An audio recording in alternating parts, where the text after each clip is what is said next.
So, hello everyone.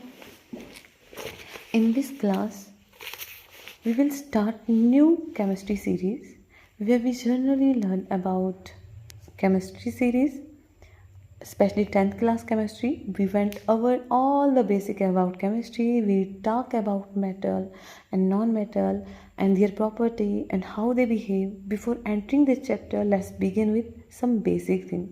So hello everyone, मेरा नाम कुसुम है और मैं केमिस्ट्री टीचर हूँ।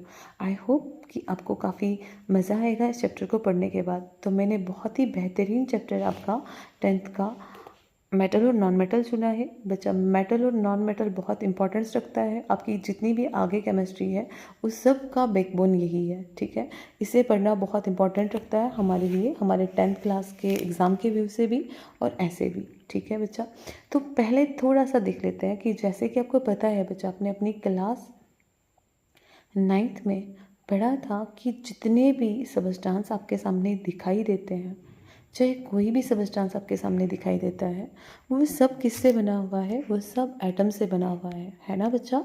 ये तो आपने पढ़ा हुआ है कि एटम क्या होता है। एटम जो है सबसे स्मॉलेस्ट पार्टिकल है ना बच्चा, सबसे स्मॉलेस्ट पार्टिकल।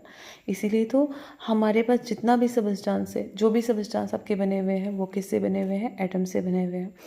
अगर बात करें लिविंग ऑर्गेनिज्म की, तो आपने पढ़ा था कि लिविंग ऑर्गेनिज्म जो है वो किससे बनी हुई है? सेल से बनी हुई है ना बच्चा।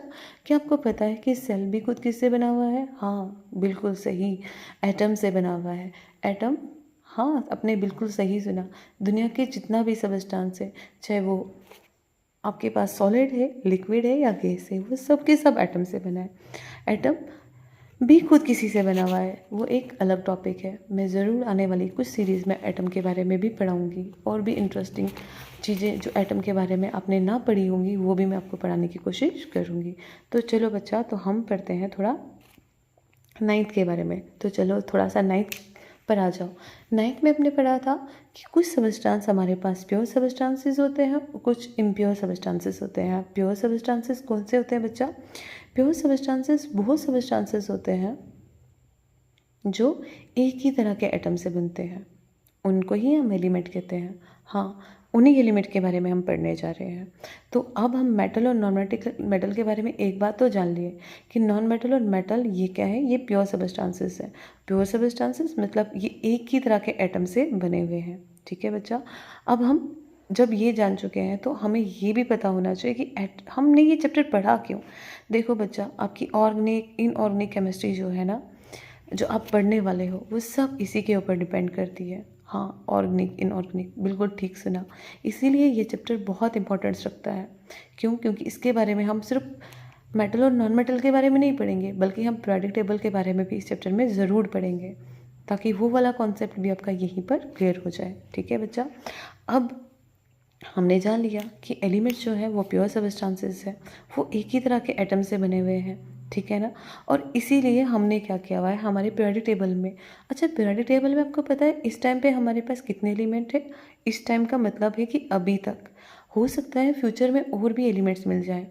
जैसे कि आपने देखा होगा कि 2 एलिमेंट्स का दावा किया जाता है कि 2 एलिमेंट्स फिर से बनाए गए हैं, लेकिन फ़िलहाल के लिए जो आपकी बुक पे दिया हुआ है उसके अकॉर्डिंग हमारे पास 118 एलिमेंट है। हाँ, आपने बिल्कुल सही सुना, 118। और आपने ये भी सही सुना कि 2 और एलिमेंट्स हैं।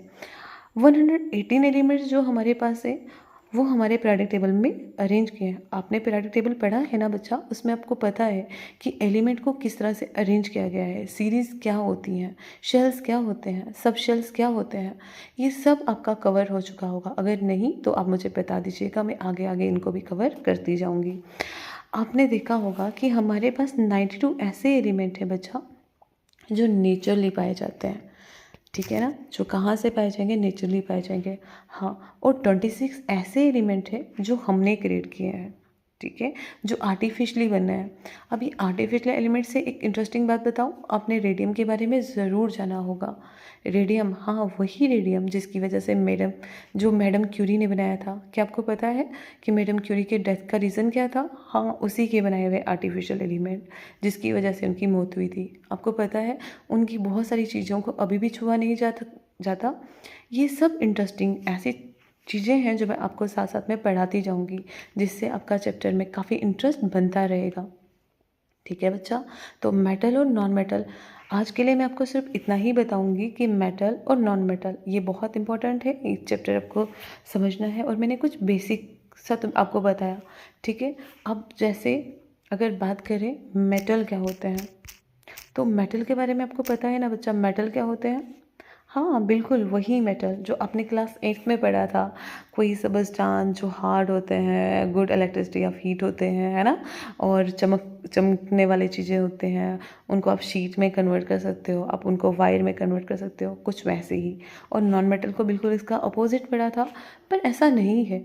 मेटल जैसा आपने 8 में पढ़ा था वो थोड़ा बहुत वैसा है, आगे जाके वो बिल्कुल अलग हो जाता है। आगे जाके आपको ये भी पता चलेगा, ज़रूरी नहीं है कि मेटल सबके सब हार्ड हो, और ज़रूरी नहीं है कि नॉन मेटल सबके सब हार्ड हो।